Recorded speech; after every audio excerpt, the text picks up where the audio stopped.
The Things They Carried by Tim O'Brien. Ambush.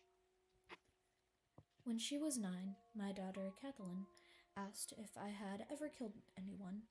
She knew about the war. She knew I'd been a soldier. "You keep writing these war stories," she said, "so I guess you must have killed somebody."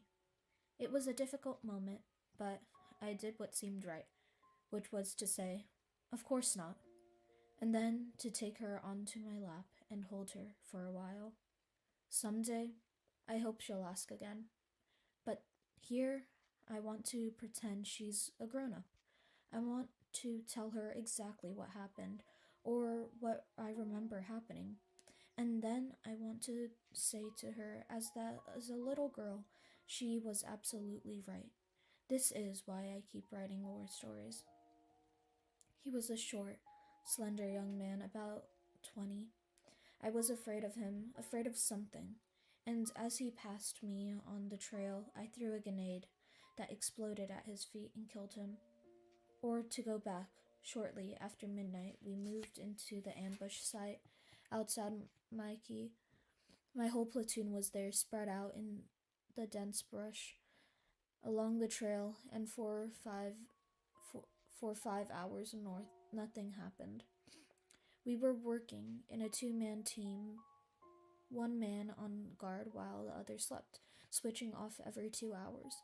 And I remember it was still dark when Kiowa shook me and awake for the final watch.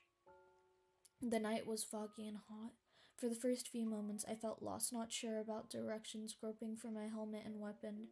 I reached out and found 3 grenades and lined them up in front of me.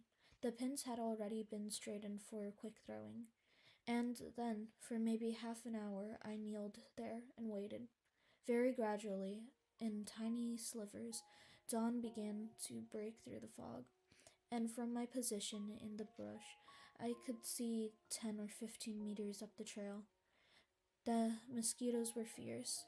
I remember slapping at them, wondering if I should wake Kiowa and ask for some repellent, then thinking it was a bad idea, then looking up and seeing the young man come out of the fog. He wore black clothing and rubber sandals and a gray ammunition belt. His shoulders were slightly stooped, his head cocked to the side as if listening for something. He seemed at ease. He carried his weapon in one hand, muzzle down, moving without a hurry up the center of the trail. There was no sound at all, none that I can remember. In a way, it seemed like he was part of the morning fog, or my own imagination. But there was also the reality of what was happening in my stomach. I had already pulled the pin on a grenade. I had come to a crouch. It was entirely automatic. I did not hate the young man. I did not see him as the enemy. I did not ponder issues of morality or politics or military duty. I crouched and kept my head low. I tried to swallow whatever was rising from my stomach, which tasted like lemonade, something fruity and sour. I was terrified. There were no thoughts about killing. The grenade was to make him go away, just evaporate, and I leaned back and felt my mind go empty, and then felt it fill up again. I had already thrown a grenade before telling myself to throw it. The tick brush was thick, and I had to lob it high, not aiming.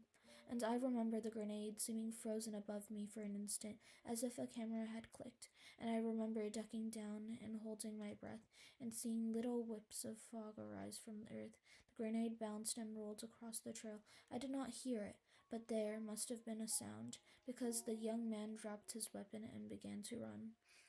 Just 2 or 3 quick steps, then he hesitated, swiveling to his right, and he glanced down at the grenade and tried to cover his head, but never did. It occurred to me that he was about to die. I wanted to warn him. The grenade made popping noises, not soft, but not loud either. Not what I'd expect. And there was a puff of dust and smoke, a white small puff, and the young man seemed to jerk upward as if pulled by invisible wires. He fell onto his back. His rubber sandals had been blown off. There was no wind. He laid at the center of the trail, his right leg bent beneath him, his one eye shut, his other eye a huge star-shaped hole. It was not a matter of live or die. There was no real peril. Almost certainly the young man would have passed by, and it will always be that way. Later, I remembered Kiowa tried to tell me that the man would have died anyway.